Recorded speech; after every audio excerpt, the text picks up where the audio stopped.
नमस्कार। आज के अंक में दोस्तों आपका स्वागत है। दोस्तों, झारखंड में 24 घंटे से किसकी सरकार है? यह प्रश्न मैं इसलिए उठा रहा हूं कि कोई भी राज्य बिना सरकार के रह नहीं सकता है। या तो वहां पे राष्ट्रपति शासन लागू होगा, या वहां पे कोई मुख्यमंत्री होगा, या कार्यकारी मुख्यमंत्री होगा।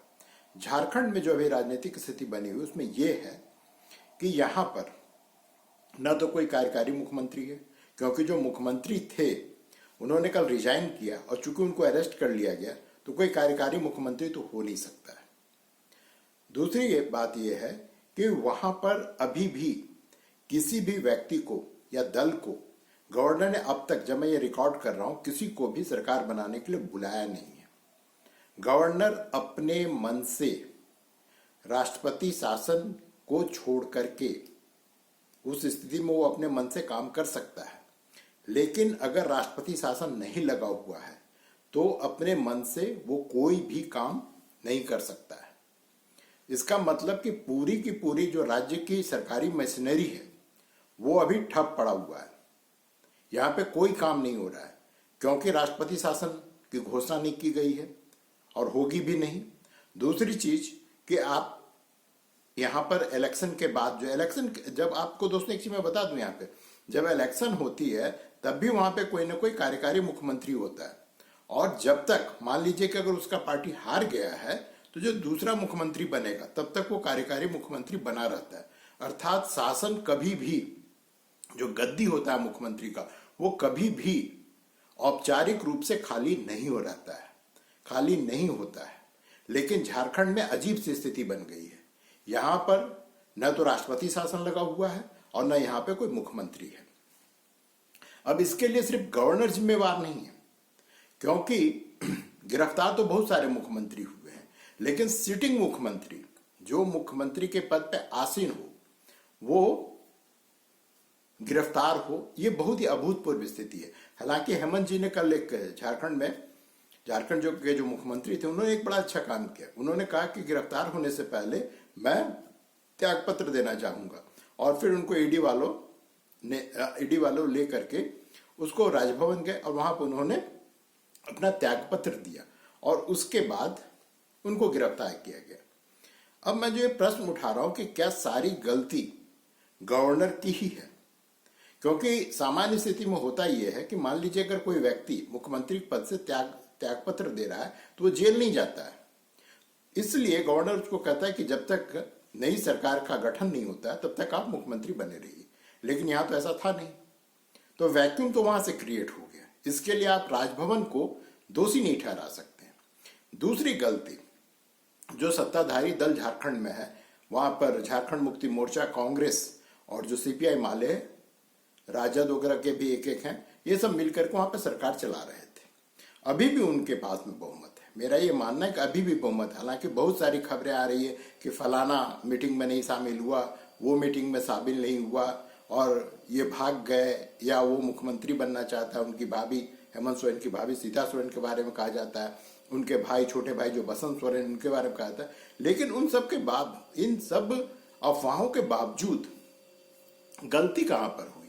गलती ये हुई कि अभी ईडी मुख्यमंत्री को लेकर के राजभवन नहीं पहुंची थी।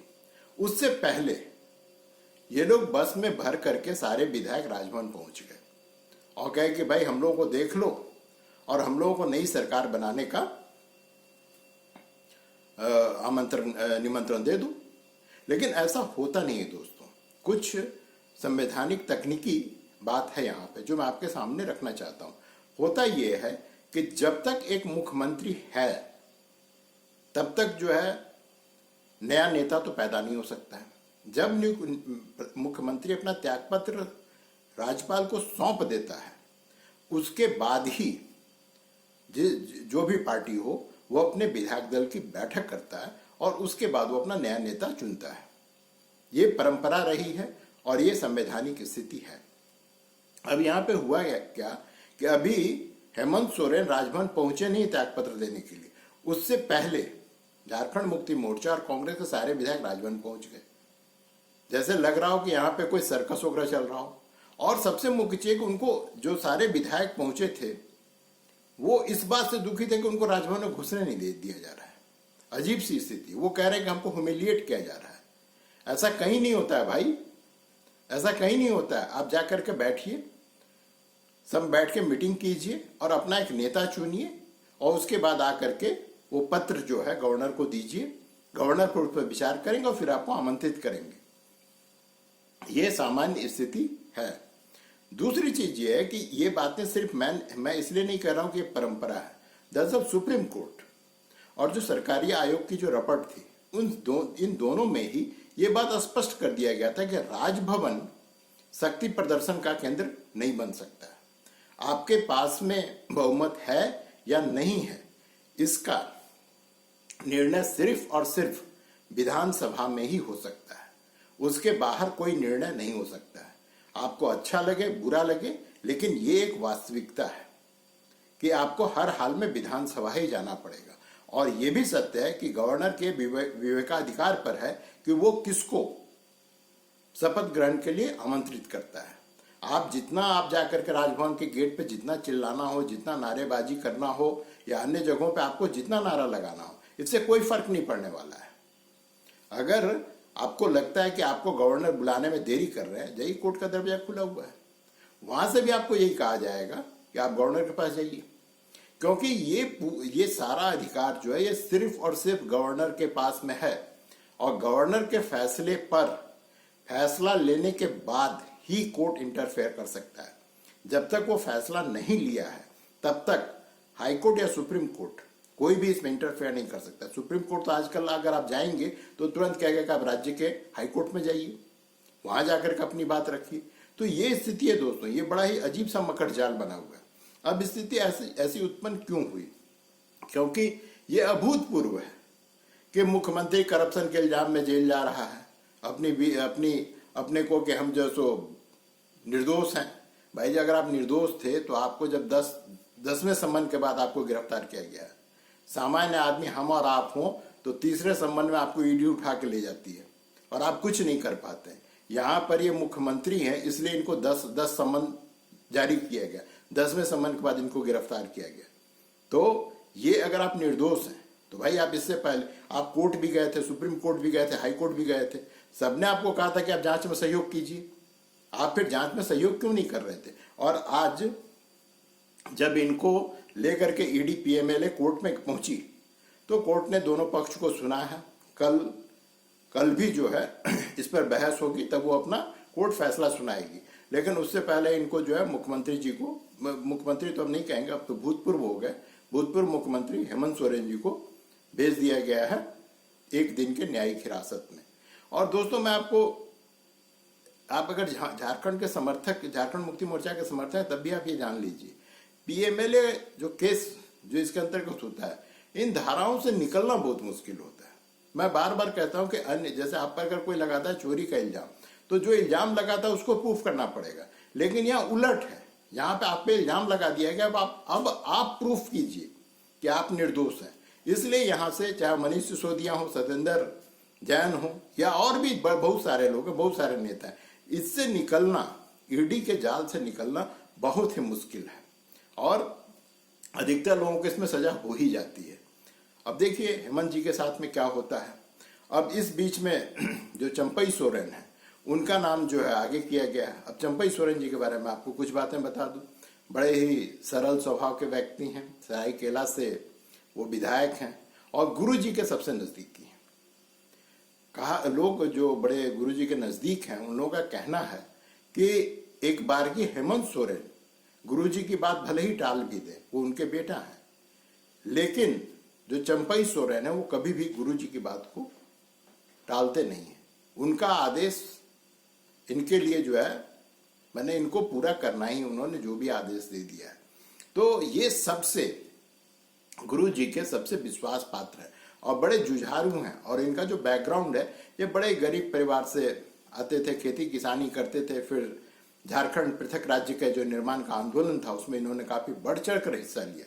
मैंने कोल्हान क्षेत्र के जो कुछ नेता थे पृथक राज्य निर्माण के लिए, उनमें ये अग्रिम पंक्ति के नेता हैं।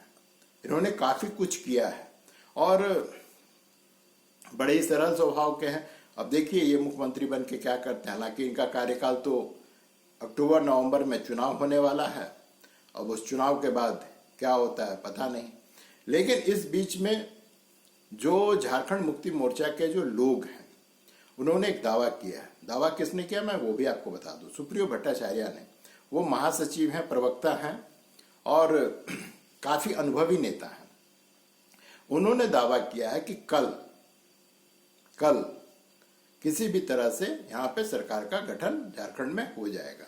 वो ऐसा क्यों कह रहे हैं? क्योंकि आज जो है करीब 5-6 बजे शाम में जो चंपई सोरेन और अन्य जो सहयोगी दल है उनके नेता लोग 5 लोग जो है वो जाकर के गवर्नर से मिले हैं, उनको वीडियो दिखाया है और गिनती करवाया है कि देखिए साहब हम लोग, हमारे पास में 43 लोगों का समर्थन प्राप्त है। हालांकि ये वीडियो जो है गवर्नर के लिए बाध्यकारी नहीं है, क्योंकि हो सकता है आपने डरा धमका के वीडियो बनाया हो, इसलिए इसको तो आप आधार नहीं बना सकते कि गवर्नर आपको बुलाएगा ही। यही कारण कि गवर्नर ने इन लोगों से कहा कि ठीक है, आपने अपना दावा यहाँ पे प्रस्तुत कर दिया है, मैं इस पे विचार करता हूँ, मैं जांच पड़ताल करता हूँ और उसके बाद मैं आपको जो भी मेरा निर्णय है उसके मैं आपको सूचित करूंगा।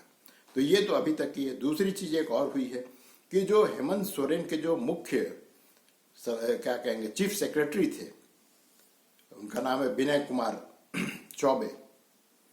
तो विनय कुमार चौबे ने भी आज अपना त्यागपत्र दे दिया। पता नहीं उन्होंने क्यों त्यागपत्र दिया। सामान्य स्थिति वो आईएएस हैं, अगर गवर्नमेंट बदलती तो वो उनका स्थानांतरण ट्रांसफर किसी भी विभाग में कर सकती थी, लेकिन उन्होंने उससे पहले ही अपना त्यागपत्र दे दिया है। अब उन्होंने क्यों दिया ये तो आने वाले दिनों में पता चलेगा कि ऐसा उन्होंने क्यों किया। सामान्यतः कोई भी आईएएस इस तरह की हरकत नहीं करता है। हो सकता है गवर्नमेंट के कुछ ज्यादा ही नजदीकी चले गए हों। तो ये स्थिति है दोस्तों।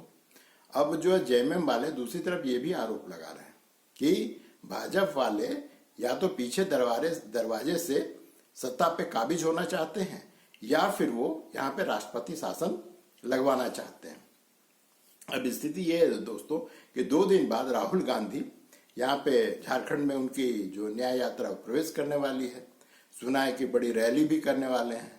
अब समस्या ये आन पड़ी है कि जेएमएम का प्रतिनिधित्व वहां पे कौन करेगा। वैसे अभी तक स्थिति ये है कि राहुल गांधी जिस राज्य में भी यात्रा कर रहे हैं, जिनको अपना वो सहयोगी दल कहते हैं, उसमें से कोई भी सहयोगी दल इनके साथ में अभी तक नहीं आया है।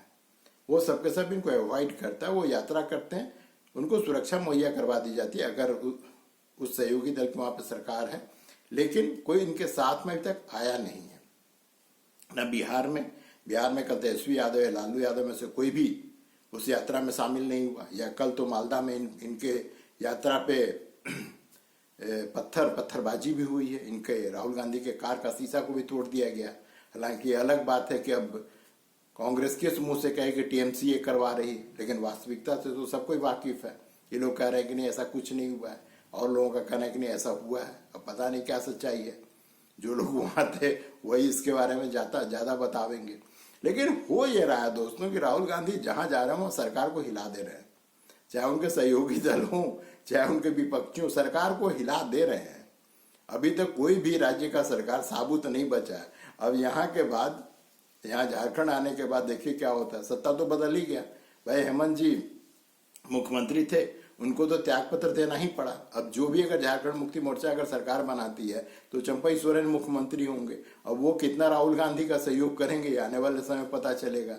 लेकिन मुझे नहीं लगता है दोस्तों कि कुछ ज्यादा यहाँ पर होने वाला है।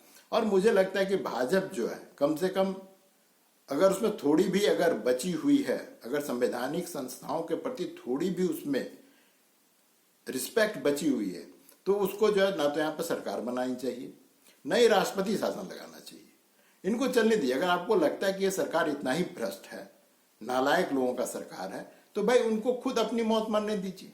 आप क्यों उसमें अपना हाथ गंदा कर रहे हैं? और वैसे भी ये सत्य है कि अगर आप देखें तो उनके पास में बहुमत है, कागजी बहुमत तो उनके पास में है ही, और उनको हर हाल में विधानसभा तो जाना ही पड़ेगा।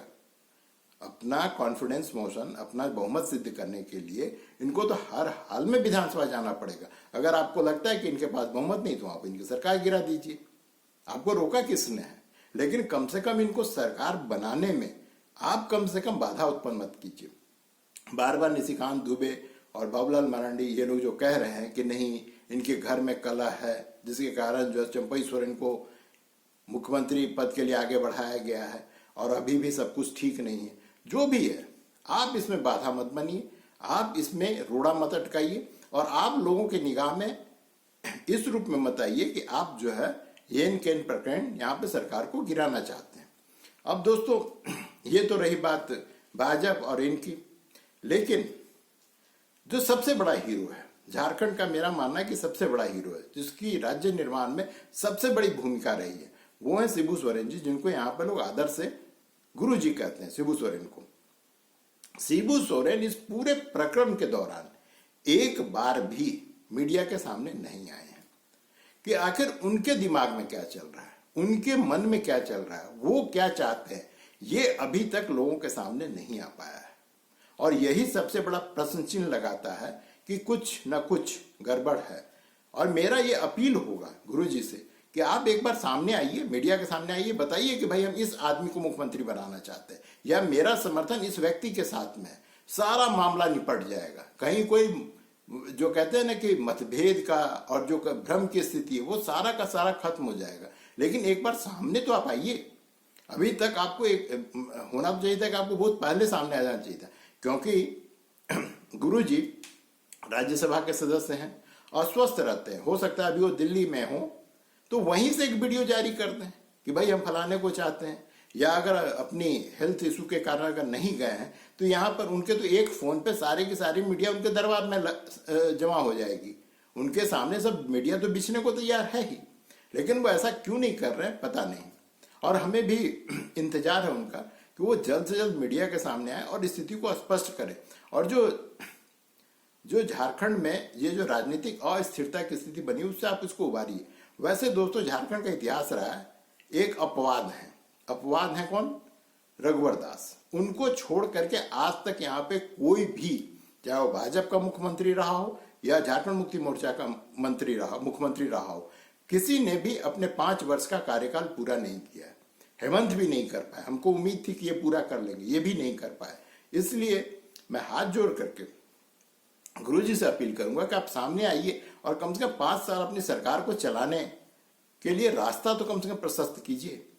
अब देखिए दोस्तों, कल क्या होता है। गवर्नर ने तो कहा है कि मैं आपको खबर करता हूं जल्द से जल्द। अब जब सूचित करेंगे चंपई सोरेन जी को, देखिए फिर क्या होता है, क्योंकि राजनीति में तो रातों रात सब कुछ बदल जाता है। जब कुछ होगा दोस्तों तो फिर मैं आपके सामने आऊंगा और फिर आपके सामने अपनी बात रखूंगा, मेरा अपना विश्लेषण। तब तक के लिए दोस्तों नमस्कार, जय हिंद।